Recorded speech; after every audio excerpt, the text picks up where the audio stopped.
Muy buenas noches, mi nombre es Melvin Escudero, soy el CEO del Dorado Asset Management y les doy la bienvenida a una nueva edición de la serie de webinars denominada Perspectivas sobre las inversiones.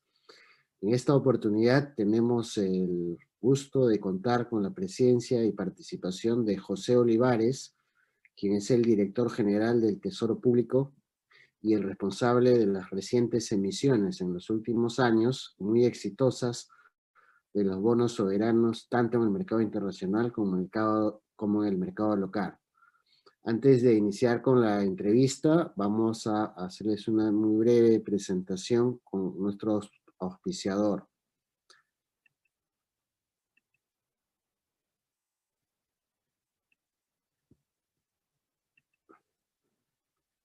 El Dorado Asset Management es una administradora de fondos supervisada y regulada por la Superintendencia de Mercado de Valores, y estamos ofreciendo fondos mutuos con exposición a nuevos activos en el mercado internacional, en una alianza con BlackRock y ahora desde este mes en otra alianza con Participant Capital.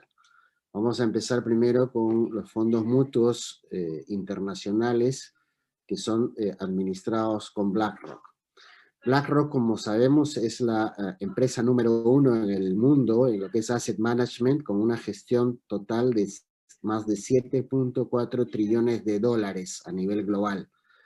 Estos fondos mutuos tienen unas ventajas bastante importantes en términos de costos bien competitivos, eficiencia tributaria, el modelo de gestión de BlackRock y una diversificación global. Como podemos observar, en el fondo de renta variable hay más de 5.300 compañías, está distribuido en todo el planeta y por diferentes sectores, en más de 50 países. Es decir, es una diversificación global que no está concentrada en ninguna región en particular, sino que tiene proporcionalmente exposición en Norteamérica, Europa, Asia y mercados emergentes.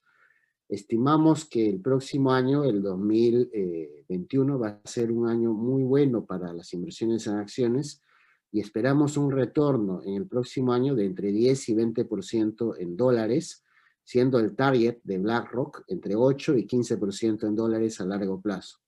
Sabemos que invertir en acciones es invertir en horizontes de 3 a 5 años, pero luego de la pandemia COVID-19 estamos en un proceso global de recuperación que probablemente explique una tendencia alcista en los mercados financieros, especialmente por recuperación de utilidades y rentabilidad de empresas durante los próximos 2 a 3 años. Entonces, independientemente de la inversión que usted esté realizando, evalúe seriamente la posibilidad de invertir en acciones.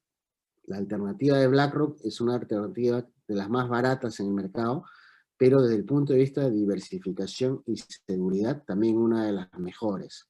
Le recomendamos evaluar esta alternativa. La otra alternativa es de renta fija. La renta fija a nivel internacional ha sido golpeada fuertemente. Nosotros esperamos retornos de 3 a 5% del 2021 en este fondo en dólares, ¿no? Pero este 3 y 5%, si usted lo compara con los bancos peruanos, a 1 o 2 años, todos los bancos están pagando tasas por debajo del 1%, ¿no? En promedio, en realidad, por debajo del 0.5%. Igual estas tasas son bastante atractivas para aquellos que están invirtiendo en el mercado local, ¿no? Incluso en fondos mutuos en dólares, estas tasas para el próximo año son bien atractivas. El otro fondo que estamos ofreciendo es el fondo inmobiliario en Estados Unidos. Hay mucha gente que en el mercado peruano ha empezado a invertir a través de la bolsa o a través de fondos que ofrecen otras compañías que son nuestra competencia en el sector de real estate, con retornos que fluctúan alrededor del 7%, el 6%, ¿no?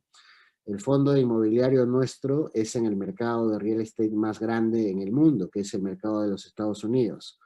Y tiene también ventajas muy importantes en términos de rendimiento. El rendimiento objetivo está a niveles de 14% en dólares a nivel anual. La eficiencia tributaria es bastante buena. Si usted invirtiera directamente en Estados Unidos, paga 30% de impuestos. Si lo hace a través de nuestros fondos, va a pagar 5%. Los subyacentes es una cartera de bienes inmobiliarios ubicados fundamentalmente en la zona de la Florida, Miami. La diversificación que estamos ofreciendo es también enfocada en el mercado americano, pero es a través de un vehículo global de Participant Capital. Y el fondo, además, si usted elige la Serie A, puede obtener una distribución de hasta 7% de dividendos anuales, ¿no? Independientemente del retorno que le va a generar esto de un promedio de 14% al año. Entonces, estamos hablando de una rentabilidad bastante interesante, 14% anual, y el costo del vehículo también es bastante atractivo y bien competitivo, ¿no? 0.5%. Está invirtiendo este fondo a través de Trident Trust en Islas Caimán en más de 50 proyectos y más de 3.500 millones de dólares que es administrado por el grupo de Participant Capital en Estados Unidos, ¿no? Entonces es una nueva alternativa de invertir en real estate americano con tasas de retorno muy atractivas y a través de un vehículo que es muy eficiente, transparente, regulado y obviamente le da bastante seguridad a nuestros inversionistas, ¿no? El equipo de inversiones del Dorado Asset Management está para apoyarlo y en cualquier momento darle la información que usted necesita. Y si a usted le interesa, comuníquese con nosotros. Toda la información está en nuestra página web de www.eldorado-am.com, que es nuestra página web con toda la información de los fondos.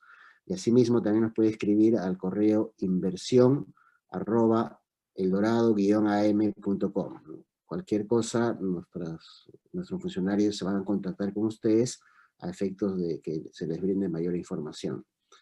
Bueno, con esto yo termino la presentación de nuestro auspiciador y vamos a pasar de frente a la entrevista. José, ¿me escuchas? Hola ¿Qué tal? Melvin, ¿cómo estás? ¿Qué tal? Un gusto tenerte con nosotros, José. Sé Gracias. que has tenido una carrera bastante extendida en el sector público. Quisiera empezar primero, antes de entrar con tu presentación, sobre algunas preguntas respecto a tu carrera. Nos conocimos en la Superintendencia de Banca y Seguros ya hace 15 años, más o menos. Un un buen periodo de tiempo. ¿Nos puedes contar dónde estudiaste y cómo fue el inicio de tu carrera y cómo así José Olivares termina en la Dirección General de Crédito Público? A ver, voy a tratar de ser breve en relación a tu pregunta. En la universidad, digamos, me gustaban mucho los temas de finanzas, los temas cuantitativos, la macro, pero poco a poco me fui inclinando a temas financieros y cuando ya estaba en los últimos ciclos comienzo a practicar justamente en una institución pública, que fue que era en ese momento el Banco de la Nación, ¿no? El Banco de la Nación, a inicios de los años 2000, digamos, no había departamento de riesgos. Recién se estaba creando el departamento de riesgos. Y en lo que respecta a instituciones a nivel de Perú, digamos, había muy pocas entidades que tenían departamentos de riesgo. Recién se comenzaba a modelar todo lo que era riesgo crediticio, riesgo de mercado, riesgo de liquidez, etc. Entonces, una de las cosas que más me gustaba en ese momento, como te decía, que era bastante cuantitativo, era utilizar estos modelos de value at risk, que en ese momento también recién se estaban aplicando, ¿no? En general. Yo me acuerdo que en esa época uno googleaba, bueno, no, en esa época no había Google, creo que era el terminal de Yahoo y uno ponía bar para buscar value at risk y salían vectores autorregresivos, ¿no? No había mucha bibliografía, no había mucho material de todo lo que había venido haciendo durante sobre todo la segunda etapa de los 90s, Riskmetrics, Jorion, etc. Entonces fue bastante retador esa experiencia. Comenzamos a hacer modelos, fuimos uno de los primeros bancos en aprobar modelos avanzados de riesgos a través de estas metodologías, y obviamente me fue gustando, comenzando ahí desde el middle office. Y no te escucho, Eso Melvin. eso es mientras estudiabas en la Universidad del Pacífico, ¿no? Tú estudiaste Correcto, economía. Correcto, economía en la Universidad del Pacífico. Entonces, comencé como practicante, pero finalmente me quedé como analista en el Banco de la Nación, ¿no? De ahí tuve un pequeño paso por el sector privado, en un banco privado, siguiendo con lo mismo, middle office, riesgos de mercado, y es ahí donde ya me voy al otro lado más relacionado a inversiones, que era la SBS, al departamento de inversiones, ¿no? Entonces ahí ya teníamos pues me acuerdo del informe diario de inversiones, los controles de inversiones diarios sobre los portafolios de los fondos de pensiones. Hubo un proyecto bastante bonito que también era cuantitativo, que era el tema de la rentabilidad ajustada por riesgo, me acuerdo, como medida de performance, que incluso mantuvimos contacto con William Sharp, del famoso ratio de Sharp, ¿no? Y ahí, bueno, bastante apegado a las inversiones y a la regulación, y ahí es donde se me da la oportunidad ya de entrar a ver lo que es el mercado en sí. Después de haber pasado por el middle office y por la parte de regulación de inversiones, me voy a COFIDE, a armar la mesa de dinero de COFIDE, que era en ese momento recién había entrado a ser market maker, y obviamente a ver trading de bonos soberanos, monedas, etc. Pero más que todo como market maker, ¿no? Y luego de ahí se me presenta la oportunidad en mi vivienda, y en mi vivienda fue una experiencia muy bonita porque, digamos, ahí el fondo era tan fuerte en cuanto a cash, habían excesos de liquidez y no se colocaban los créditos hipotecarios, entonces había que rentabilizar esos recursos. Entonces ahí fue una bonita experiencia como asset manager, siempre pegado a la renta fija, gestión de derivados financieros, pero ya desde un punto de vista más cada vez de front office, ¿no? También, obviamente, desde un punto de vista de corporate finance, y luego, cuando se acababan los recursos, porque ahí de repente se implementó el modelo de colocaciones hipotecarias, obviamente había que estructurar alternativas de fondeo, y es ahí donde hago el primer bono del Fondo Mi Vivienda, un bono internacional, que era el segundo en Perú, creo que el único que había emitido en ese momento era COFIDE. Estábamos hablando de cerca del año 2012, 2013, donde todavía las tasas en ese momento estaban en mínimos de ese momento, luego de la crisis del 2008. Entonces, fue un buen deal, sacó una tasa que era récord en ese momento para el 10 años, obviamente. Y luego mi vivienda es justamente que ya paso al MEF, y en el MEF cada vez veo todo el tema de mercados financieros, y cada vez veo el tema de creación del mercado de deuda pública, veo los temas relacionados a las emisiones, al tema de asset management, y claro, y todas las cosas que quizás ahora les puedo comentar desde el punto de vista de estrategia de activos y pasivos, ¿no? Uh-huh. ¿Y dónde aprendes tú todo el tema de los mercados internacionales y la colocación de bonos? ¿O es más de experiencia? Porque estudiaste también en España, ¿no? Hiciste Sí, algunos bueno, en un cursos también en momento, Chicago. claro, en un momento me fui a estudiar una maestría en ingeniería financiera en España. Eso justamente fue por la crisis del 2008. La crisis del 2008 la pasé por ahí. Me acuerdo que veía los reportes de portafolio en ese momento pues yo había salido de COFIDE y veía los reportes de portafolio de COFIDE, y era pues de terror, ¿no? De terror, eran así sangrantes totalmente día a día, y obviamente hay que saber mantener las posiciones mientras pasa la volatilidad. Tuve una experiencia similar ya como asset manager en el 2011 con el tema político, donde también los spreads se fueron al cielo, pensando que entraba un presidente antisistema, ¿no? Entonces, digamos, poco a poco la experiencia te va forjando. Yo comencé a emitir bonos con mi vivienda en el año 2013, pero claro, uno viene acá al soberano, y acá al soberano pues tuvimos una estrategia de armar subastas semanales justamente para comenzar a crear todo el dinamismo del mercado de capitales, sobre todo enfocado en moneda local, y cada vez tratar de ir innovando con nuevos instrumentos, con nuevas estrategias, que creo yo que han dado un muy buen resultado, y que se los puedo enseñar ahí en la presentación que he traído para hacerla, ¿no? Ok, excelente. Por favor, si puedes empezar con tu presentación. Dale, gracias. Al público, mientras subes tu presentación, acuérdense, hay un icono en la parte inferior derecha de Q&A. Por ahí pueden ingresar sus preguntas. Cuando termine la presentación de José Olivares, vamos a empezar la sesión de preguntas. ¿Listo? Adelante, José, por favor. ¿Se ve bien la presentación? Sí, está perfecto. Perfecto. Bueno, me gustaría comenzar, bueno, esta presentación básicamente tiene que ver con el tema de Debt Management Strategy, que hemos implementado acá en la República durante los últimos años. Antes que nada, me gustaría tocarles rápidamente cuál es la situación actual que estamos pasando como país de manera económica, para que se entienda un poco las necesidades que tiene la República de financiamiento para todo el presupuesto que tiene que afrontar, ¿no? Como bien saben, la pandemia este año nos ha impactado fuertemente. Somos una de las economías que más ha caído. Se esperaría un 12% de caída para este año, pero con un rebote también mayor al del resto de economías para el próximo año, debido básicamente a la pandemia. Independientemente de esos números, digamos, nosotros tenemos ahí unos strong macroeconomic fundamentals que son reconocidos por los inversionistas producto de las últimas 3 décadas de políticas macrofiscales y monetarias prudentes, ¿no?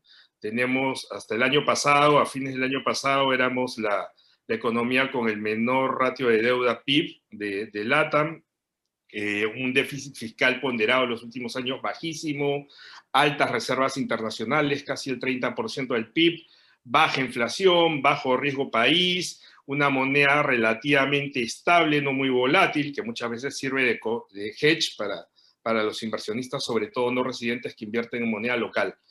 Entonces, digamos, estos fuertes fundamentos macro de las últimas 3 décadas, digamos, no es que se pierden de un día para otro, ¿no? Esto es producto de 3 décadas de aplicación de estas políticas. Obviamente, el tema de la pandemia nos ha afectado significativamente, ha tenido un costo alto. Sin embargo, hemos sido uno de los países que mejor preparados estábamos financieramente para afrontarlo. Incluso, como se puede ver en este gráfico, ¿no? En el ENVI mismo, que mide riesgo país, teníamos niveles por debajo de Chile sostenidamente durante los últimos meses, teniendo una calificación de riesgo menor que la de Chile. Entonces, eso es muy importante de resaltar.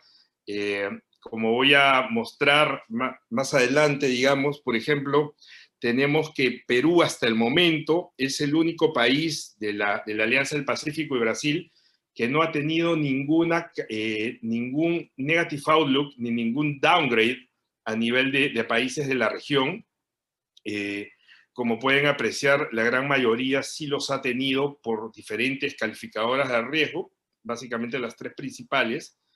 Y es muy importante mencionar que incluso estas movidas en las calificaciones no se han producido solamente producto de la pandemia.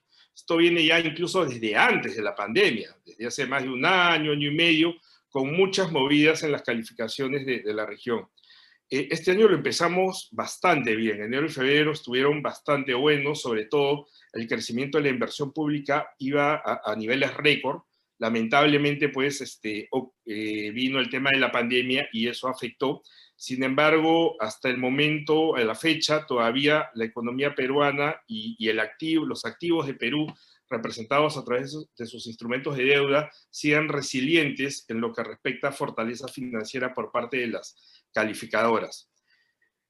El Perú es uno de los países que ha tomado un plan para combatir el COVID, uno de los más grandes del mundo, ¿no? Con medidas equivalentes al 20% del Producto Bruto Interno. De los cuales 2% son medidas impositivas, los impuestos que se dejaron de cobrar en su momento, un 5% de gasto público y un 13% en medidas de liquidez con programas bastante importantes como son Reactiva, FAEAGRO, FAETurismo, etcétera, ¿no? Que lo que básicamente intentan hacer es tratar de dinamizar y darle liquidez al crédito para que no se produzca ningún colapso financiero y para que pueda el sistema financiero en general mantenerse relativamente estable. Las medidas de gasto público básicamente son los bonos que ya ustedes conocen, producto de la pandemia, con la finalidad de apoyar a las familias en general. Las medidas de liquidez también ayudaron bastante a las empresas en general y es uno de los programas, digamos, que hemos visto de alguna u otra manera consistentemente en los diferentes países a nivel global, ¿no? Y el de Perú, digamos, ha sido uno de los más llamativos por el tamaño en relación al PBI. Entonces, dicho esto, nosotros necesitamos recursos para financiar ese impulso que se le quiere dar en general a la economía y obviamente el presupuesto asociado a él, en una coyuntura que también tiene menores niveles de ingresos, producto de todo lo que está sucediendo. Entonces, en ese sentido, digamos, cuando nosotros vemos las alternativas de financiamiento para las diferentes necesidades de la República, lo que nosotros aplicamos es una estrategia de gestión integral de activos y pasivos, ¿no? Desde un lado activo de la hoja de balance del MEF, tenemos, bueno, aún lo tenemos, que es el Fiscal Stabilization Fund, el Fondo de Estabilización Fiscal, que tenía un aproximado de 5.400 millones de dólares, de los cuales se han pasado todos, casi en su totalidad, a la cuenta única del Tesoro, aprovechando los niveles de tipo de cambio a los picos a los cuales se llegó hasta hace poco, ¿no? El presupuesto cuando se hizo el año pasado estimaba pues niveles de tipo de cambio de 3.20, 3.30. Entonces, obviamente lo que hicimos fue tratar de, estos fondos se encontraban en el Banco Central, cambiarlos a un tipo de cambio, valga la redundancia, elevado, para que queden y para ganar por diferencia en cambio un presupuesto de aproximadamente 2.000, 2.500 millones de soles, que han sido importantes para financiar todo lo relacionado al COVID este año. No se ha gastado todo todavía, solamente aproximadamente un tercio de ello se ha ido gastando. Por otro lado, tenemos la cuenta única del Tesoro. La cuenta única del Tesoro asocia diferentes clases de recursos, dentro de los cuales están los recursos ordinarios, que son sobre todo los ingresos tributarios y otros, la principal fuente de financiamiento del presupuesto, pero también hay recursos determinados y recursos directamente recaudados, producto de regalías, canon, etc. Estos tienen titularidades diferentes, titularidades de gobiernos regionales, gobiernos locales, y siempre funcionan como un fondo o como cuentas de reserva. Entonces, disculpen, lo que hemos introducido a través de una estructura nueva, de un nuevo legal framework para el uso de estas cuentas, es el concepto de fungibilidad, porque al final es liquidez y el dinero es fungible a través de sus diferentes fuentes. En ese sentido, dado que tienen titularidad, la idea es, si necesitamos usar temporalmente dichas fuentes de liquidez, los titulares de dichas cuentas están respaldados a través de la emisión de bonos soberanos. ¿Eso qué quiere decir? Que cuando nos pida un titular dichos fondos, nosotros se los vamos a dar a través de la emisión de bonos. Pero eso no necesariamente ocurre en T0, sino puede ocurrir en temas 1, en temas 2, en temas 3. Entonces, dado que no ocurre ahora, todavía tenemos un margen de acción para maniobrar y minimizar el impacto de la deuda, del negative carry, no solamente en el ratio de deuda PIB, sino en el déficit fiscal. Entonces, digamos, de alguna u otra manera, eso optimiza el uso de los recursos en cash que mantiene la República.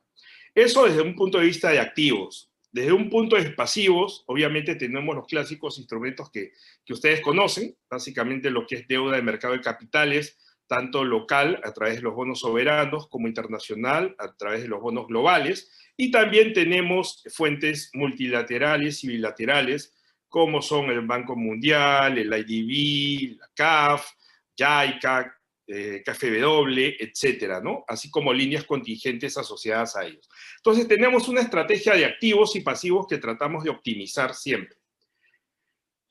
Nuestro objetivo fundamental desde un punto de vista de debt management específicamente es tratar de incrementar y profundizar el mercado de deuda pública en moneda local, ¿ok? Para tratar de minimizar el riesgo cambiario en la hoja de balance total del MEF. En ese sentido, digamos, nosotros durante los últimos años hemos estado enfocados básicamente en todo lo que es local currency por ese objetivo. Hace más de 10 años, solamente el 5% del total del portafolio de deuda se encontraba en moneda local, el resto era moneda extranjera. En la actualidad, los niveles de moneda local llegan aproximadamente a un nivel de casi 60%. Esa es una de las fortalezas también que muchas veces mencionan las calificadoras de riesgo sobre el manejo de la solarización del portafolio de deuda de la República. Sin embargo, este año ha sido pues un año bastante atípico por todas las circunstancias que se han presentado, y a pesar de que ha habido en momentos del año demanda por moneda local, sobre todo hemos estado enfocados en la ventana de oportunidad de la moneda extranjera, ¿no? La moneda extranjera ha sido la moneda en la cual más hemos emitido el presente año. No emitimos ni casi nada en enero y en febrero en el programa de creadores de mercado, porque siempre partimos el año con la idea de minimizar el impacto de ratio de deuda PIB, que es algo que siguen muy de cerca las calificadoras. Pero bueno, en marzo viene la pandemia, y cuando viene la pandemia, obviamente hay que agenciarse preventivamente de recursos para financiar el presupuesto y todos los gastos ocasionados por el COVID. Los spreads estaban súper volátiles, el mercado en general, digamos, estaba con mucha aversión a riesgo. Sin embargo, había demanda por papel, sobre todo de buena calidad, que es el caso peruano. En Latinoamérica, sobre todo, Perú y Chile son los activos más demandados o más considerados seguros por los inversionistas. Entonces, hacia el mes de abril, hicimos el primer deal de la República por cerca de 3.000 millones de dólares. Estos 3.000 millones de dólares fueron divididos en dos bonos, dos tranches, el 2026 y el 2031, y obviamente la estrategia era, dado que los spreads estaban altos, la idea era emitir más en el corto y en el belly de la curva de rendimientos en dólares, ¿no? Algunos países, me acuerdo, antes de Perú, salieron y comenzaron a emitir no solo a 10, sino a 20, a 30 años, iban largos, etcétera. No tenía ningún sentido, porque dadas las políticas monetarias expansivas de los bancos centrales a nivel global, digamos, se esperaba que, obviamente, para este segundo semestre, las tasas, luego de pasada la volatilidad, deberían volver a niveles relativamente más estabilizados. Entonces, digamos, tomamos esa decisión. En ese momento, obviamente, a pesar de la volatilidad, obviamente por el tema de maturity en el 26, obviamente obtuvimos una tasa para ese momento récord histórica de Perú, el cupón más bajo para un bono global peruano, y para el 31, que digamos también ya era un bono no tan de corto, sino más del belly en la curva, digamos, una tasa de 2,78, que también era la tasa de un 10 años más baja en el caso peruano. Y se presentó una peculiaridad. Tuvimos, pues, dada la fuerte liquidez en general a nivel global de los inversionistas no residentes, sobre todo, tuvimos una demanda de casi 25 billions en un día, ¿no? O sea, eso en ese momento eran más de 75.000 millones de soles al tipo de cambio. Entonces, digamos, la confianza sobre Perú está en ese momento bastante fuerte, bastante sólida, y se lograron esos buenos resultados. Eso nos permitió agenciarnos de una liquidez importante en ese momento, y obviamente ya durante el segundo semestre, cuando vimos que las tasas comenzaron a disminuir, ya la idea de irnos justamente en función a la estrategia inicial, más de mediano y largo plazo, comenzaba a tener sentido, ¿no? Cada vez más. Entonces, digamos, comenzamos ya a ver niveles que se acercaban a mínimos históricos, y en ese sentido, digamos, ya comenzamos el clásico pensamiento que viene rápidamente es: vámonos a 30 años, ¿no? Vámonos a 30 años, que probablemente algunos países comenzaron a hacer deals de ese tipo. Entonces, estuvimos en esa estructuración de ideas. Sin embargo, nosotros queríamos ir más allá, y queríamos ir más allá porque veíamos bastantes oportunidades. No solamente era un tema de signaling, como dicen muchos analistas, sino un tema técnico-financiero que no habíamos visto antes. Probablemente, pues, emitir a más de 30 años, a 50, 60 o 100 años, a niveles de tasas de otros contextos, probablemente no tenía ningún sentido, pero lo que veíamos en el mercado eran oportunidades incluso de arbitraje a nivel de países, ¿no? A nivel de países que inclusive tenían calificación 3 notches por encima de Perú, como les voy a comentar en un momento, ¿no? Entonces, digamos, yo creo que a partir de julio, agosto, comenzamos con la idea de hacer algo a bastante largo plazo, y el 100 años fue tomando forma. una vez que ya estábamos bastante avanzados con toda la estructuración del deal, es cuando viene toda la volatilidad interna que ustedes ya deben conocer, temas de política, y que obviamente nos impiden en un momento ir a gatillar a los mercados.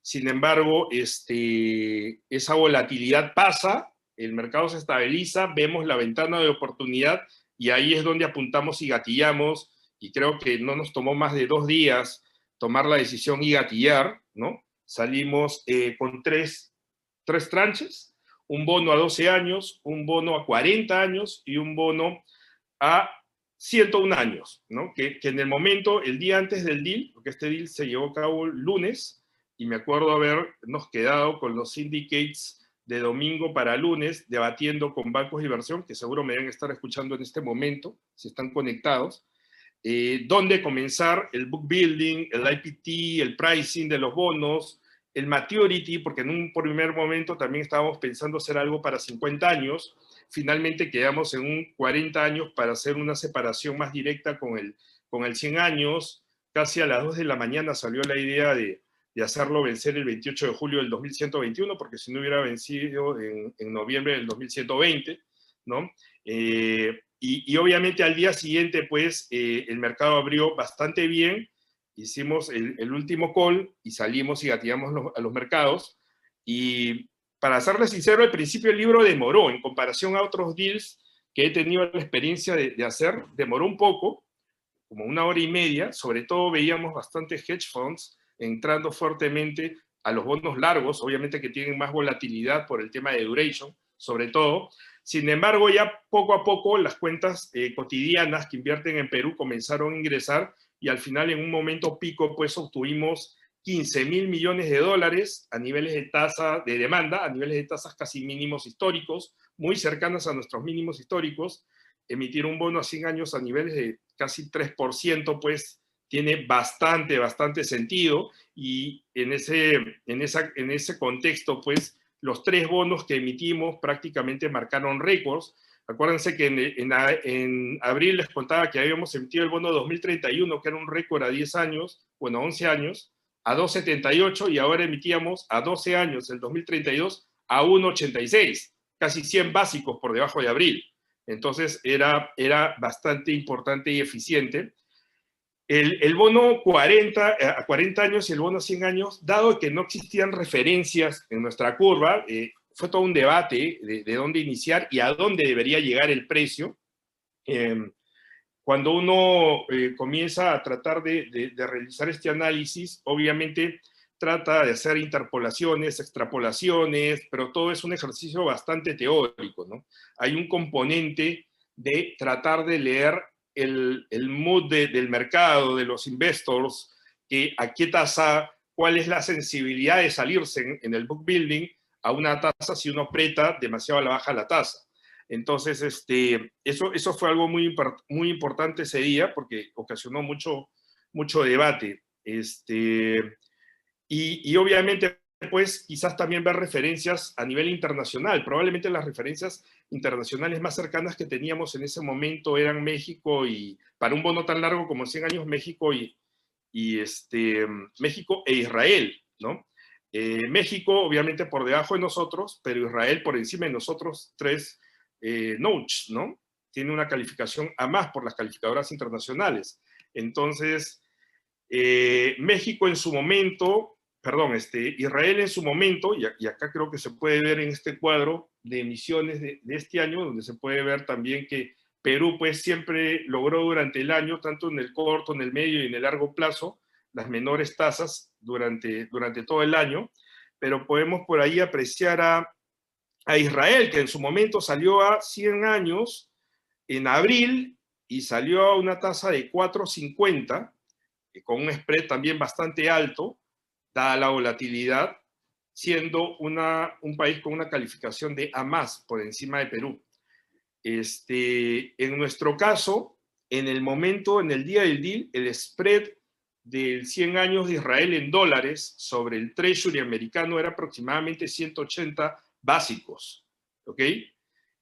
Perú salió a 170 básicos ese día, o sea, salió 10 básicos por debajo de Israel estando 3 notches por debajo de Israel, ¿no? O sea, es algo que pues va un poco en línea con lo que yo he denominado y que muchos replican eso, es que Perú es considerado, o los bonos de la República son considerados el activo libre de riesgo de la región latinoamericana, a pesar de no tener la mejor calificación de rating crediticio. Entonces, eso es muy importante de mostrar y de mencionar. Y eso es un poco rápidamente lo que hicimos este año. Estos 2 deals para nosotros han sido hitos. Ya por ahí ya se enterarán, pero el primero de ellos, el que fue en abril, ha sido elegido el mejor deal del año por una revista muy famosa, y el otro, el mejor deal, el primero el mejor deal latinoamericano y el segundo el mejor deal global, a nivel de mercados emergentes globales, ¿no? Por el timing, por el duration, por el signaling, acuérdense el momento en el cual acabamos de vivir. Entonces, digamos, es muy importante ello. Luego de haber hecho estos 2 deals el presente año, el tema es qué es lo que podría venirse o hacia dónde vamos, qué es lo que hemos estado haciendo durante los últimos años. Es básicamente a seguir enfocados en todo lo que viene a ser el desarrollo del mercado de deuda pública en moneda local. Y en ese sentido, digamos, hay 3 pilares importantes para este desarrollo del mercado de deuda en moneda local. El primero de ellos, en el cual basamos y que comenzamos fuertemente, fue en el año 2015, un cambio en la estrategia y en todo lo que era el legal framework relacionado a temas de bonos soberanos, a reglamentos de creadores de mercado, etcétera, etcétera. El segundo fue incluir en esa estrategia el tema del liability management como, digamos, un pilar para poder no solamente minimizar el riesgo de refinanciamiento en el perfil de deuda de la República, sino también para crear benchmark size bonds relevantes que le den liquidez a la curva, ¿no? Y en moneda local, básicamente.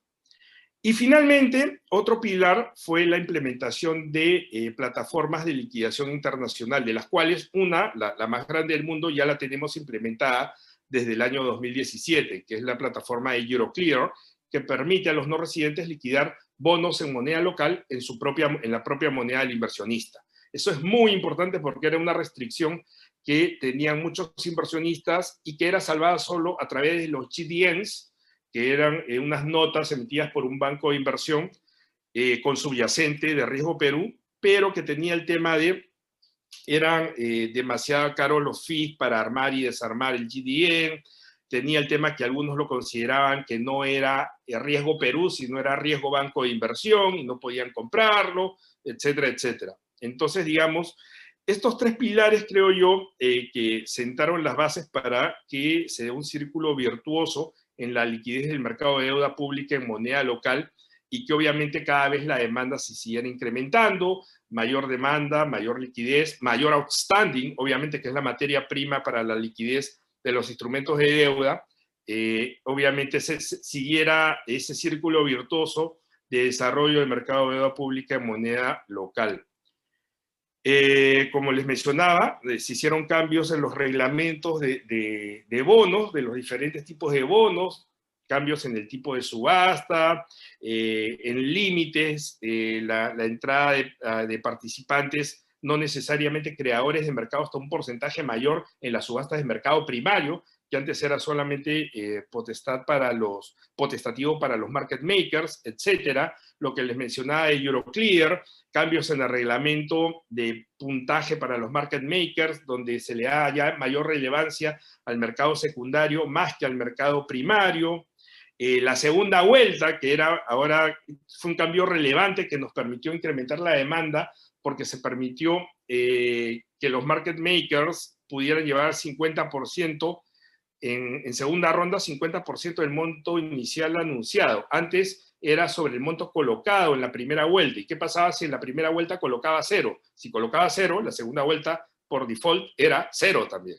Entonces eso cambió y obviamente a veces veíamos unos cambios bruscos de un día para otro entre primera y segunda vuelta y obviamente eso convenía a los inversionistas comprar en el mercado a través de la segunda vuelta del mercado primario, ¿no? Y eso fue muy importante. Cambiamos también el tema de los montos referenciales y comenzamos a poner montos máximos para que el mercado tuviese cierta predictibilidad. Y en lo que respecta A la estrategia en general, obviamente removimos un montón de marco legal ineficiente, mayor flexibilidad en general en las subastas en moneda local, la redefinición de benchmarks. Todavía estamos en ese proceso, pero digamos hemos avanzado bastante a través de este tiempo. Como pueden apreciar en esta diapositiva, durante los últimos años hemos estado bastante activos a través de las emisiones, tanto de bonos soberanos como de bonos globales en el mercado internacional. Estas son emisiones en el mercado internacional. Esto no incluye el tema de las subastas semanales de creadores de mercado en el mercado local. Entonces, y sobre todo enfocados en bonos soberanos en moneda local. Entonces, si ven, hemos hecho grandes operaciones. En el 2014 comenzamos con un equivalente a 2.000 millones de dólares, pero después, el 16, 17, 19, hemos hecho pues deals en moneda local equivalentes o cercanos a casi 3.000 millones de dólares en moneda local, ¿no? Era colocación de un día de casi 10.000 millones de soles, ¿no? Bastante fuerte. Y el año 20, obviamente, básicamente dominado por la moneda extranjera. Probablemente vamos a volver, como les digo, a enfocarnos en el mercado de moneda local durante el próximo año. Algo importante que valoran los inversionistas sobre el tema de la moneda extranjera y por qué también nuestros spreads son bastante bajos en comparación a países que incluso tienen mejor calificación de riesgo que Perú, es el scarcity de los bonos globales de Perú. Perú normalmente no está acostumbrado a salir con deuda en moneda extranjera durante los últimos años. Y lo ha hecho en esta coyuntura por un tema de Windows Opportunity y por un tema de, obviamente, asegurar disponibilidad. Pero, digamos, es algo más oportunístico que algo estratégico. La estrategia debería seguir enfocada a seguir emitiendo bonos soberanos en el mercado local, a menos que, obviamente, sucediese pues algún evento contingente que haga que no se pueda hacer. Durante los últimos años, todas estas emisiones pues, han sido bastante premiadas, casi todos los años han sido declarados bonos soberanos del año, el mejor deal del año en moneda local. Prácticamente durante los últimos 5 años hemos estado liderando en general el ranking de deals a nivel latinoamericano, y eso es un poco lo que hace es que, aparte de ser considerados, como les digo, activo libre de riesgo por muchos inversionistas, también somos referencia en desarrollo de mercados de capitales en moneda local, ¿no? Justo ahora estaba en una conferencia del Grupo de Latinoamérica y el Caribe, el Grupo de Deuda de Latinoamérica y el Caribe, y muchos países pues mencionaban en sus presentaciones que estamos haciendo lo que hace Perú en moneda local. Ellos están en los inicios, ¿no? Entonces, para nosotros es un orgullo que ellos sigan con la estrategia que nosotros empezamos hace 5 años, aunque nosotros sabemos todavía que nos falta muchísimo por aprender y por desarrollar. Y hay cosas que lamentablemente, pues, no podemos abarcar todo de un solo golpe. Van a tener que seguir diferentes pasos a lo largo de los siguientes años. Este desarrollo del mercado de moneda local, pues lo que hace es que más del 50% de los non-resident investors tengan sus holdings en bonos en moneda local. Miren que en este gráfico se puede apreciar que en el 2012 el 60% de investors eran non-resident investors en bonos en moneda local, pero eso equivalía a un outstanding de aproximadamente solo 20.000 millones de soles, ¿no? Ahora está en casi 53.7%, como pueden ver a la derecha, pero el outstanding que tienen es casi un poquito más, casi el triple, ¿no? Creo que era cerca de 17.000 en ese momento y ahora están en 53.000 aproximadamente. Perdón, 65.000 millones de soles. Entonces, digamos, es relevante, ¿no? Más del triple los holdings de los no residentes, a pesar de que, digamos, de alguna u otra manera, el porcentaje ha permanecido por ahí, por esos niveles entre 50 y 60, y en algún momento de sell-off quizás llegó pues, a niveles cercanos al 40%. Como les decía, esto es producto también del incremento del outstanding de bonos. El outstanding de bonos desde el 2013 se ha multiplicado más de 30 veces, mientras el outstanding de los bonos en moneda extranjera se ha multiplicado por 3 en el mismo periodo. Si ven, en el 2015 solamente teníamos 48.000 millones de soles de outstanding. En 5 años se ha más que duplicado ese outstanding. Obviamente es por mayores necesidades de financiamiento, hay un mayor incremento de la deuda porque estamos en otra parte del ciclo económico, pero es muy importante notar aquí que uno puede tener la necesidad, pero lo más importante es hacer que esa demanda se dé cuando se tiene la necesidad. Y nosotros podemos decir que somos uno de los pocos países de la región que en moneda local ha logrado atraer esa demanda gracias al desarrollo del mercado de deuda pública. Y estos resultados de mayor desarrollo también los vemos en el volumen de actividad del mercado secundario. Miren cómo incluso este año, a partir de la pandemia, el promedio mensual es mayor que el del año pasado sin pandemia. Y yo les puedo asegurar que si no hubiera habido pandemia, ese volumen sería probablemente muchísimo más elevado, ¿no? Hace 5, 6, 7 años el mercado secundario tenía un volumen diario en bonos soberanos de 100, 120 millones de soles, 130 millones de soles.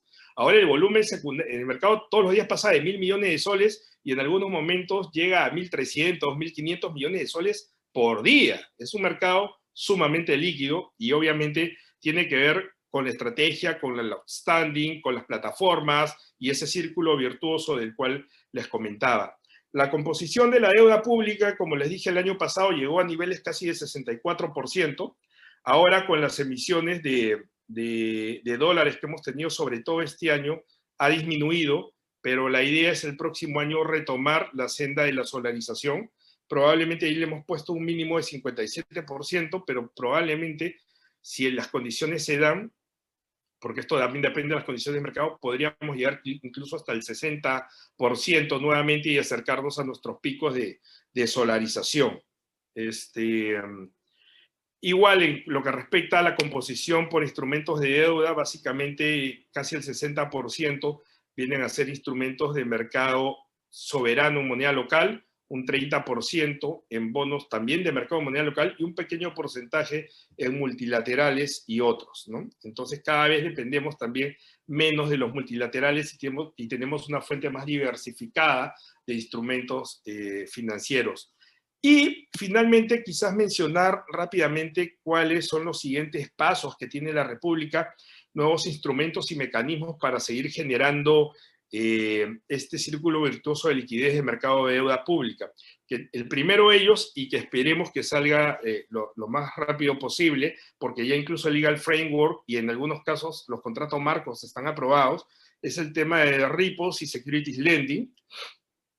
Digamos, esto debería estar implementándose durante el primer semestre del próximo año.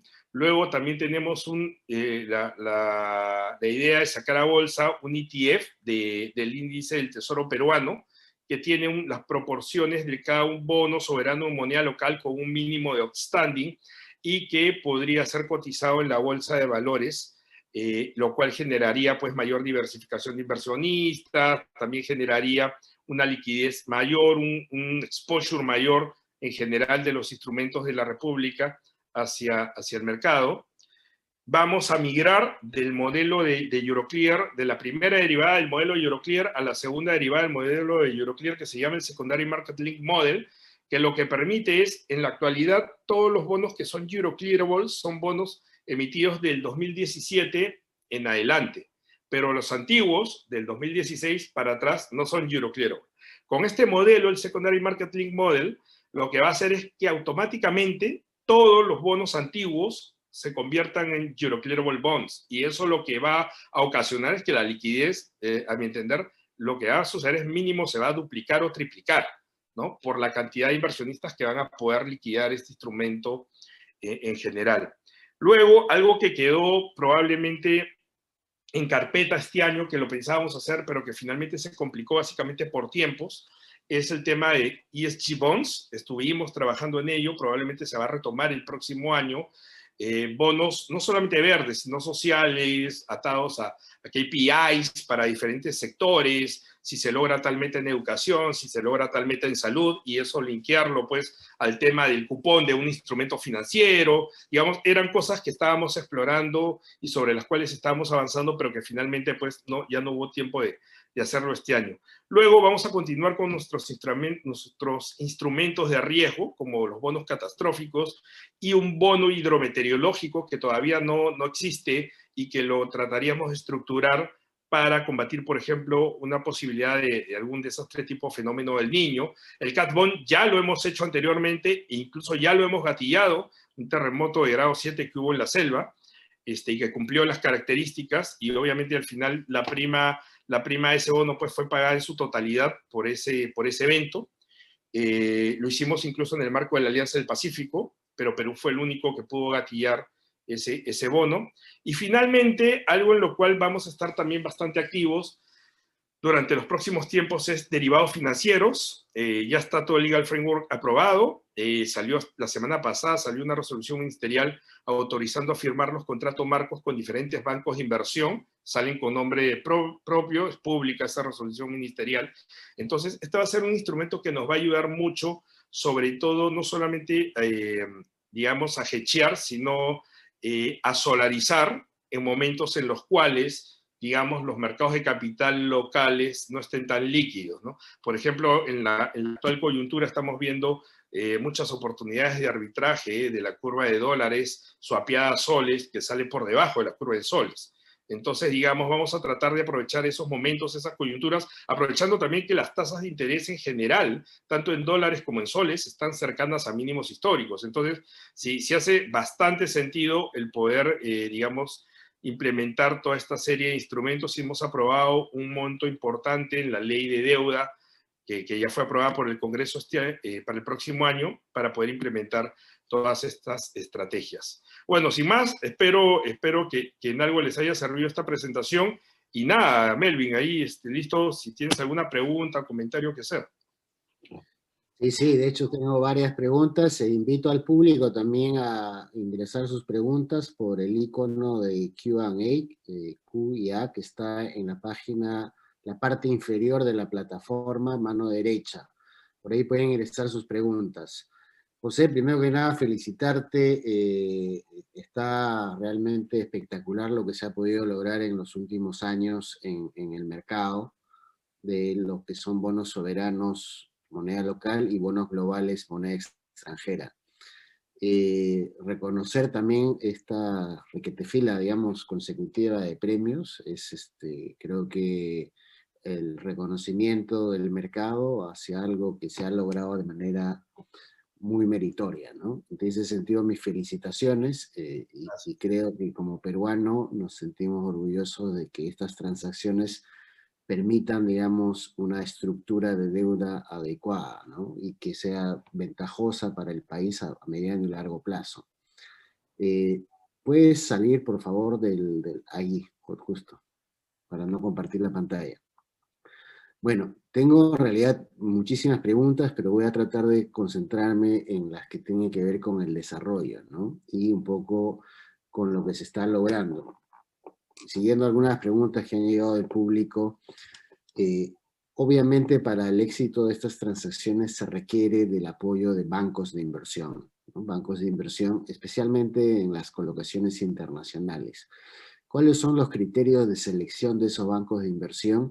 Y si hay un esquema rotativo para evitar, digamos, cualquier crítica hacia conflictos de interés, y el tema del pricing, ¿no? Para que sea un pricing bastante competitivo y adecuado. ¿Nos puedes comentar sobre ese tema brevemente, por favor? Porque estamos con la hora ahí encima, ¿no? Correcto. Mira, rápidamente. Sí, nosotros tenemos una matriz ahí, una especie de rating matrix para poder seleccionar a los bancos que tiene bastantes criterios, ¿no? Obviamente uno de los principales criterios son las league tables, cuál es la posición de los bancos en el ranking a nivel latinoamericano, a nivel mercados emergentes, a nivel global, en bonos en moneda local, en bonos en moneda extranjera, en operaciones de administración de deuda, etc. También tenemos un criterio de rotación, que obviamente le pega en contra a los bancos, a los últimos bancos que trabajan para la República.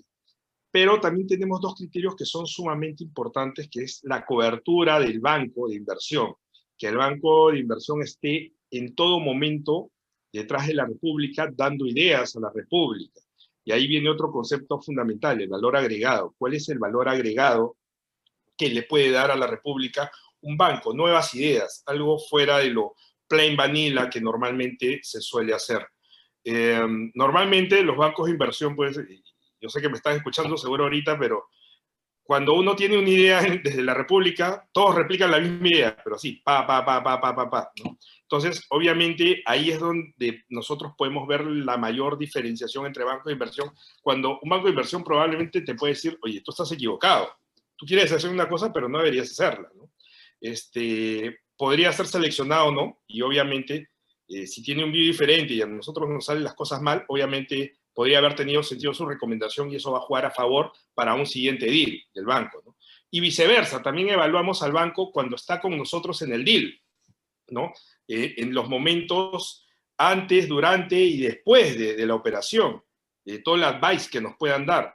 Y en ese sentido, pues también calificamos y digamos, es otro criterio para que algunos bancos, incluso algunos repiten y otros salen de los próximos deals, ¿no? Y los que repiten es porque por el advice básicamente que dieron en diferentes momentos de la transacción. Es como que no sacas a alguien del equipo si está jugando bastante bien en el partido, ¿no?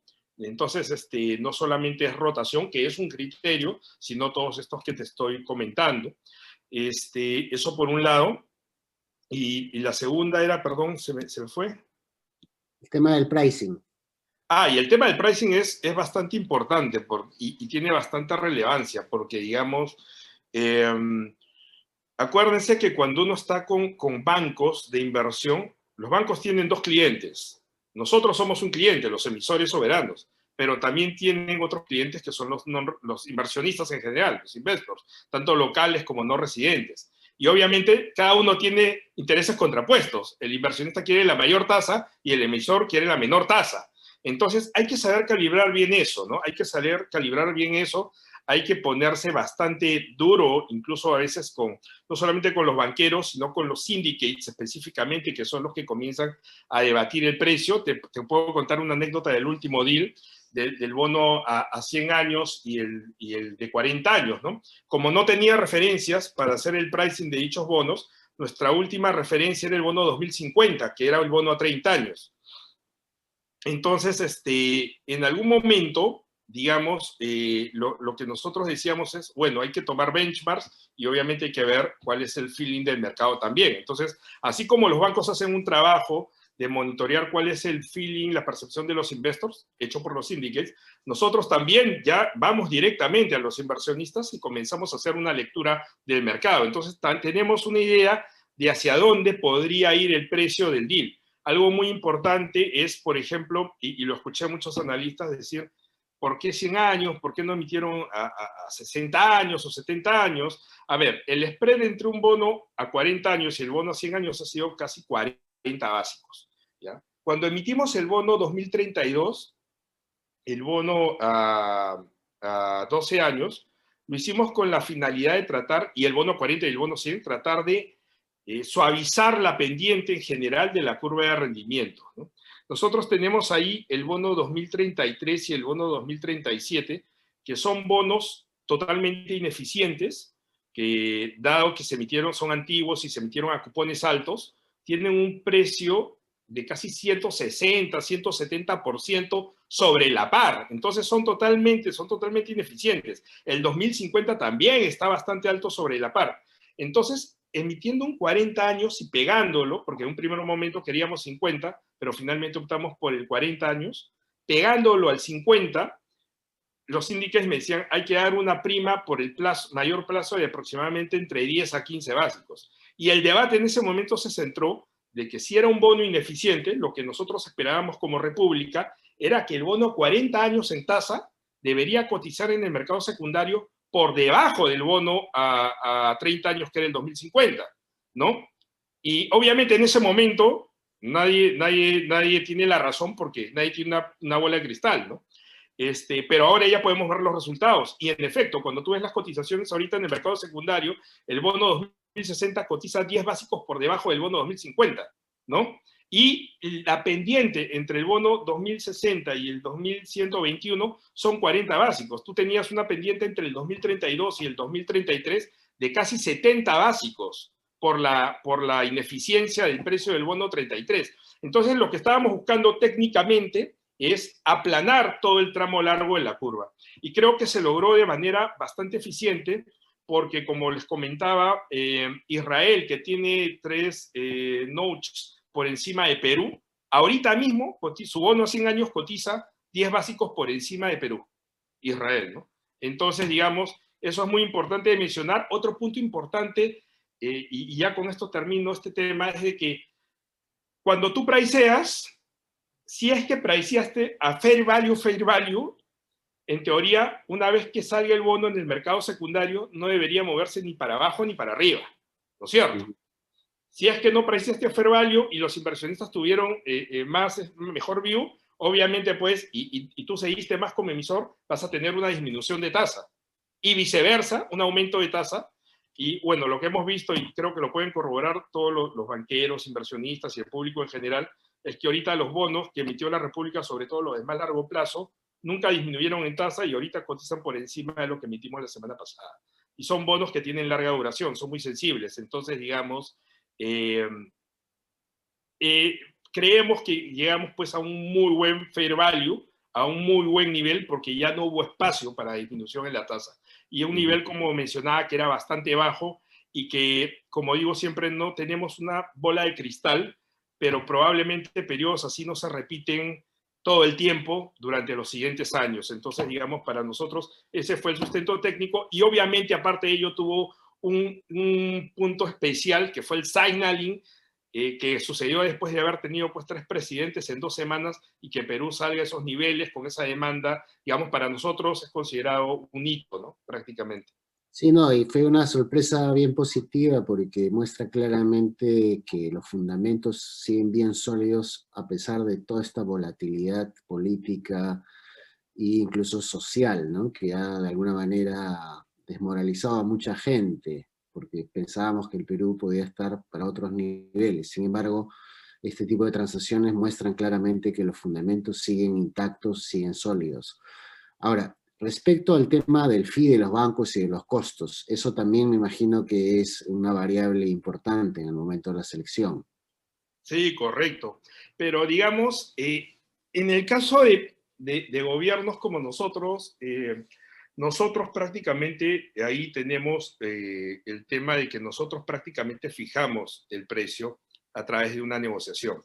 Y eso es muy importante porque, digamos, en la actualidad somos el país en Latinoamérica que paga el menor fee a los bancos. Esto siempre ha salido después en la prensa o el Congreso nos ha solicitado información. No lo tengo acá, lo tengo en otra presentación, pero yo tengo el ranking de fees que pagan los emisores a los bancos, ¿no? Y es muy casuístico e importante mencionar esto porque, digamos, siempre hay una competencia entre Perú y Chile por quién es el que paga el menor fee a los bancos de inversión. Y te comento que nosotros teníamos en el deal que hicimos en abril, éramos los que pagábamos el menor fee. Y el menor fee era en ese momento 5 básicos que pagábamos nosotros. Pero luego de nosotros salió Chile y Chile lo bajó a 4, ¿ya? Y luego de Chile salimos nosotros y lo bajamos a 3.75. Entonces, ahorita nosotros tenemos el fee más bajo de la región, pero te digo que eso es producto de todos los años ha venido disminuyendo, ¿no? En años anteriores pagábamos más, pero cuando uno ve la curva de fees de Perú solamente disminuye. Y eso es importante porque también los bancos expresan su interés de trabajar para la República porque como la República se considera benchmark, digamos, para ellos también es un punto importante trabajar con nosotros porque les sirve pues de exposure ante otros soberanos, corporativos, etcétera, ¿no? Uh-huh. Ahora, siguiendo algunas inquietudes del público, obviamente cuando uno hace el liability management, pensaría que una deuda de largo plazo es para cubrir una necesidad de largo plazo, ¿no? Si hay una deuda a 60 años o una deuda a 100 años, ¿con qué se va a cubrir eso? ¿Con inversiones también a largo plazo o ese es todavía un tema por definir? Porque obviamente las necesidades fiscales post pandemia y esto implicaría que más son gastos de corto plazo. ¿Cómo manejan ustedes este tema El de gap. pasivo con activo, gap, ¿no? Correcto. A ver, rápidamente. Ahí lo que sucede es que normalmente los gobiernos, y sobre todo en la actual coyuntura en los últimos 10 años, que hemos tenido un cambio en el ciclo económico, digamos, los países normalmente van haciendo un roleo de toda la deuda que va venciendo. Al final, normalmente, uno no llega a pagar el principal. Siempre vas roleando, roleando, roleando. Entonces, finalmente lo que pagas son los intereses. Y estos liability management lo que permiten es eso. Minimizan tu riesgo de refinanciamiento en el corto plazo. Más que calzar tu activo con el pasivo, digamos, normalmente pues los gobiernos tienen ratios de deuda que siempre van a tener que volver a refinanciar en el futuro, ¿no?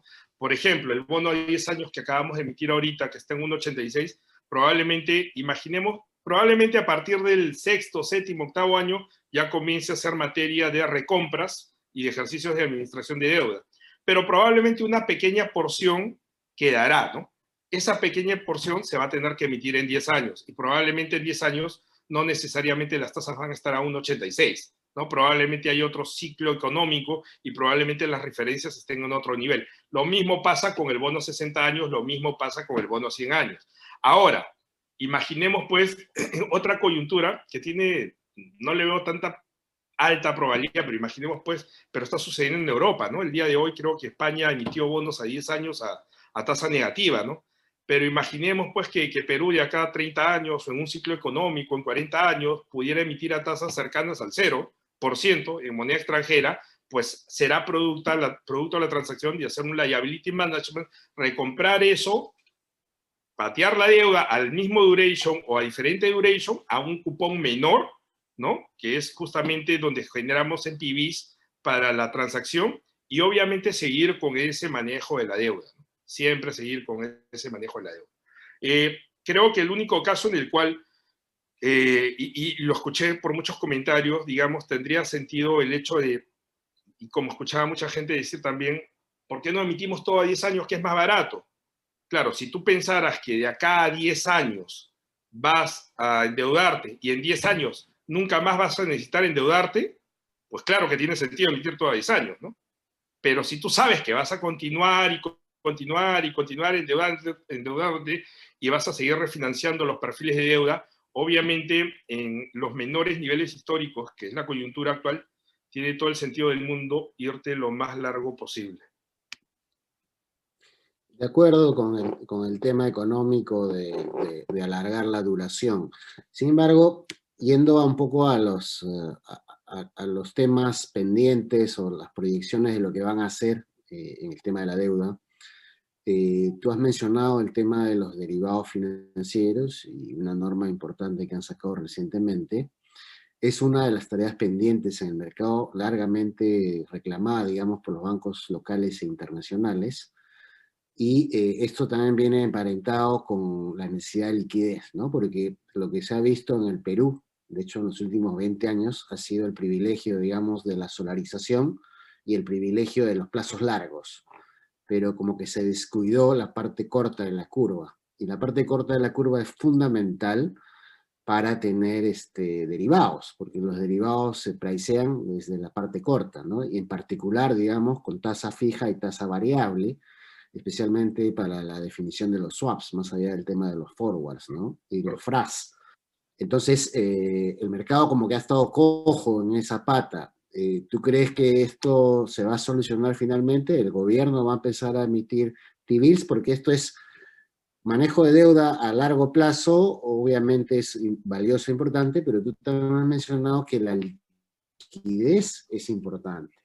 Entonces, no es que el gobierno solamente tiene que concentrarse en bajarle el costo y alargar, digamos, la duración, sino que también tiene que generar liquidez, porque los derivados y el short selling y el ETF es parte de un ecosistema que finalmente le hace bien al país porque impacta en la deuda privada también e impacta en el mercado de derivados, ¿no? Y esa parte como que estuvo pendiente. Creeríamos que lo que tú has mencionado en lo que está proyectándose va a solucionar eso. ¿Van a haber T-bills? Te comento. Me has tocado un muy buen punto. A ver, y es un punto que normalmente, generalmente el mercado lo ha reclamado en las diferentes reuniones que siempre hemos tenido con ellos. A ver, nosotros en la estrategia, en un primer momento cuando comenzamos a hablar ahora, te comentaba que no podemos abarcar todo. Para nosotros eso sería deseable, ¿ya?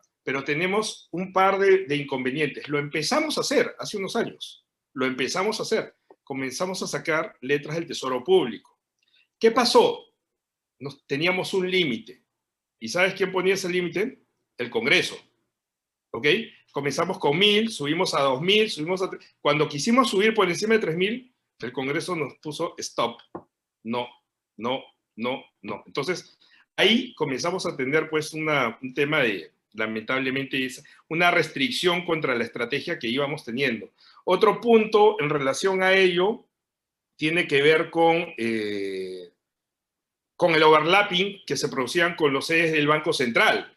Dado el scarcity de Treasury Bills en relación a los certificados de depósito del Banco Central, tú tenías dos curvas de corto plazo, y la curva del MEF de Treasury Bills estaba 50 básicos por debajo de la curva de sedes del Banco Central, ¿no? Entonces, lo cual no tiene ningún sentido, y eso es básicamente por el overlapping. Entonces, digamos, y tiene que ver un poco con el modelo estructural de ese manejo de corto plazo que se ha tenido acá durante los últimos años en el Perú, ¿no? En otros países normalmente bancos centrales hacen monetary policy con treasury bills, ¿no? En el caso peruano lo hace el Banco Central directamente y, digamos, ha tenido éxito, lo ha hecho bastante bien, pero, digamos, son temas que igual finalmente restringen un poco el tema de treasury bills. Nosotros por eso, digamos, ya el último año prácticamente, dado que en realidad nadie demandaba el instrumento de corto plazo, decidimos ya no emitir Treasury Bills, dado que al final pues no podíamos llevar a cabo la implementación de la estrategia como hubiéramos querido. Quizás en el futuro se retomara. Lo otro era el tema de que hay un punto importante que tiene que ver con el riesgo de refinanciamiento, ¿no? Normalmente hay otros países que quizás pueden tener un tema de menor riesgo, mayor deuda, de mayor riesgo, mayor deuda, otra calificación, etcétera, pero que tienen un nivel de ingresos sostenido, importante, y que todavía nos falta acá en el caso peruano, ¿no? Y que nos podría dejar descoberturados en caso esos ingresos fallaran y pasar alguna contingencia para poder cubrir. Entonces, por eso que nosotros, digamos, históricamente el Perú, y ahorita debemos ser el país con el mayor maturity y el mayor duration en toda la curva, ¿no? Antes decía, es el mayor maturity sin bono a 100 años, pero ahora ya lo tenemos, ya. Entonces ya no puedo decir eso, pero digamos, en general, digamos, de un punto de vista del emisor y de un punto de vista de una agencia de riesgo, lo ven súper positivo. De acuerdo contigo en que de un punto de vista de mercado, a mí particularmente, y yo lo he plasmado en la estrategia, lo pueden revisar, es más, hemos emitido Treasury Bills, queriendo hacer más, pero lamentablemente hemos tenido las restricciones que se han suscitado, que te acabo de comentar. Y la llegada del ETF que están trabajando con el Banco Mundial solucionaría o ayudaría esa parte, porque claramente un mercado líquido de deuda soberana en el corto plazo ayuda mucho con el tema de los repos, ayuda mucho con el tema del short selling, que son estrategias completamente válidas, no solo para crear liquidez, sino para darle profundidad al mercado, y esto finalmente se va a reflejar en papeles de money market del sector privado, y también digamos, el Perú está demasiado bancarizado, o sea, necesitamos muchas más emisiones de corto plazo y de bonos también del sector privado. Pero si esta parte de la curva no se soluciona, como que los bancos ven mucho más valor en tener todos esta deuda privada en sus libros que salga al mercado de capital. Entonces hay una especie de competencia, no desleal, pero digamos, a los bancos no les conviene pues, que las empresas se vayan al mercado de capitales, y esto finalmente termina afectando a toda la economía, porque sabemos que los bancos prestan a corto plazo y el mercado de capitales puede irse largo. Entonces, es una especie de círculo vicioso, ¿no? Correcto. ¿Cómo O sea, yo creo impactaría, que es lo cómo es el ideal. proyecto del ETF? ¿Perdón? ¿Cuál es el proyecto del ETF y cómo impactaría Sí, no, a esto? ver, lo del ETF, digamos, ha tenido una demora. El ETF debió haber salido en la segunda mitad de este año, pero obviamente la pandemia nos cambió el foco estratégico prioritario que teníamos en el presente año, ¿no? Y por eso que no salieron ni el ETF ni los ESG bonds. Pero digamos, el próximo año de todas maneras debería salir. Es un proyecto que lo estamos trabajando con el Banco Mundial. El único país que lo ha hecho ya fue a inicios del año pasado, ha sido Brasil. Es el único que tiene esta clase de ETF.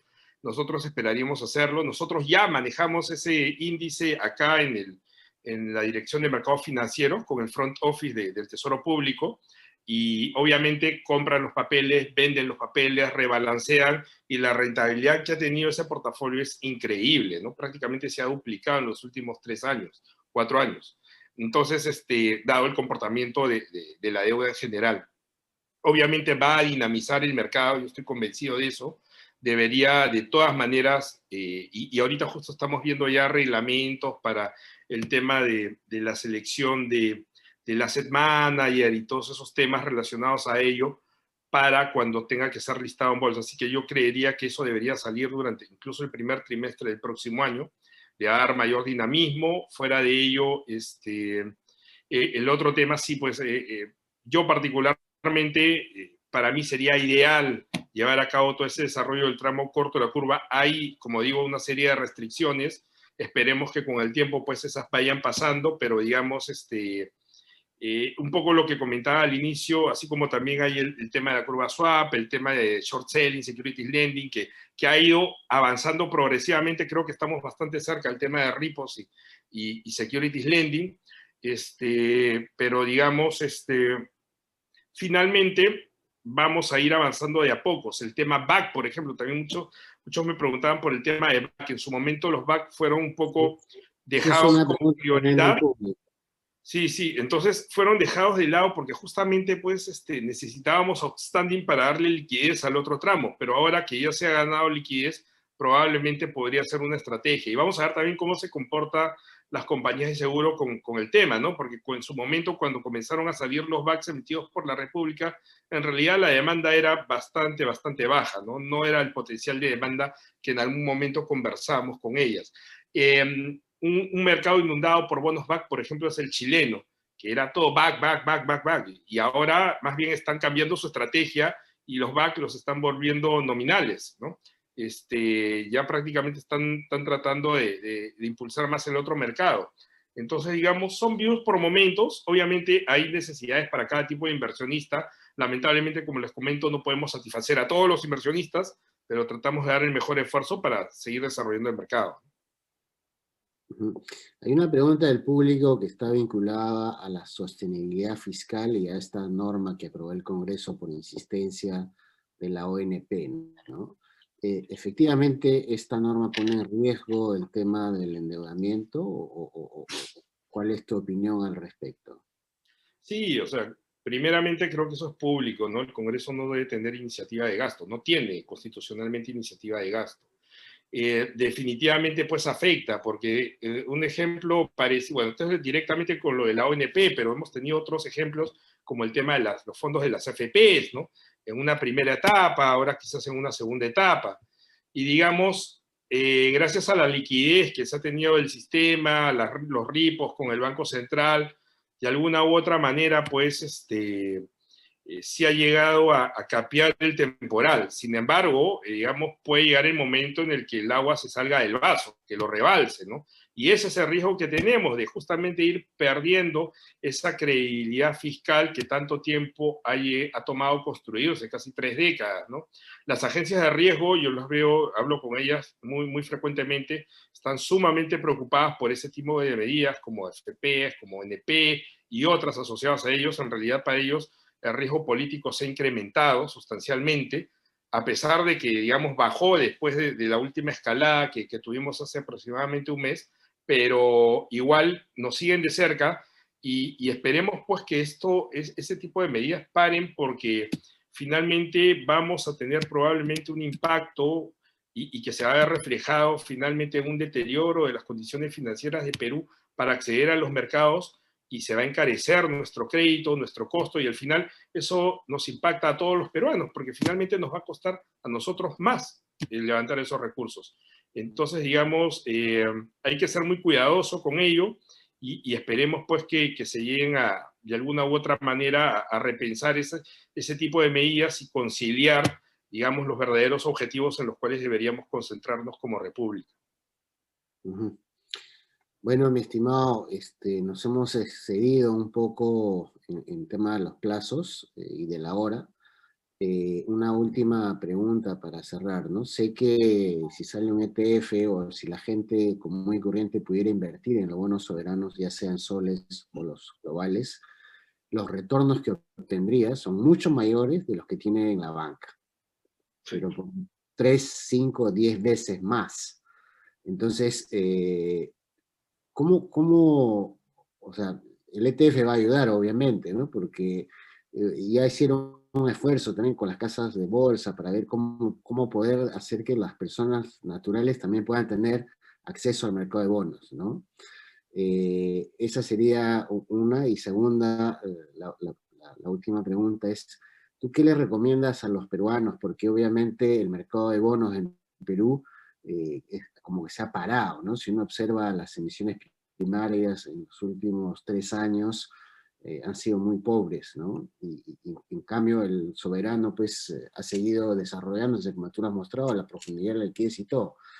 ¿Qué está pasando? O sea, los bancos son los culpables. ¿Cuál es tu recomendación para desarrollar el mercado de bonos privados también? No, Uno, finalmente, yo finalmente creo que la condición necesaria es tener primero la curva de la República desarrollada, líquida, que es, digamos, a lo que hemos ido apuntando. Yo cada vez veo más corporates con ganas de salir al mercado, sin embargo, hay un tema de exceso de liquidez, ¿no?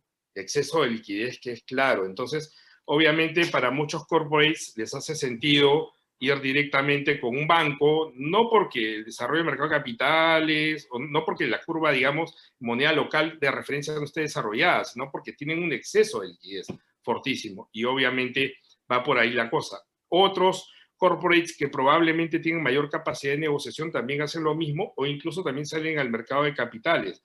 Sin embargo, obviamente moneda extranjera es un poco más sencillo que moneda local. En moneda local, digamos, pueden haber, digamos, ciertos riesgos que muchos inversionistas no necesariamente, me estoy refiriendo sobre todo a los externos, están, digamos, están dispuestos a correr. Han habido algunos deals en moneda local que hemos visto a nivel internacional, algunos de ellos cuasi soberanos, ¿no? Como Mi Vivienda, como el mismo Cofide, y algunos privados también. Sin embargo, es un tema que todavía falta desarrollar ahí. En general, las empresas no tienen, salvo algunas, no tienen curvas desarrolladas, y un tema que es muy importante para un inversionista es la liquidez, ¿no? La liquidez es todo para poder entrar y salir.